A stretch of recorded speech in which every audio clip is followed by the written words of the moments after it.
ఇక ఈ జీవితానికి నేను ఒంటరివాడినే అంటూ సుమంత్ గారు ఎమోషనల్‌గా పెళ్లి కోసం క్లారిటీ ఇచ్చారు.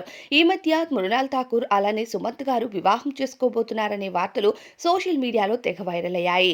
ఇటీవలే ఓ ఇంటర్వ్యూకి వచ్చిన సుమంత్ గారు ఈ విషయం పైన మాట్లాడుతూ, నా రెండో పెళ్లి అంటే నా కుటుంబం గాని, అలానే ఈ వయసులో పెళ్లికి సొసైటీ గాని యాక్సెప్ట్ చేస్తుందా అనే ప్రశ్న వేయగా, చాలామంది ఆయన అభిమానులు అక్కినేని వారి కుటుంబంకు రెండో వివాహం సర్వసాధారణం కదా, మీరొక తోడు కోసం చేసుకోవడంలో తప్పేముంది అంటూ సపోర్ట్ చేస్తున్నారు.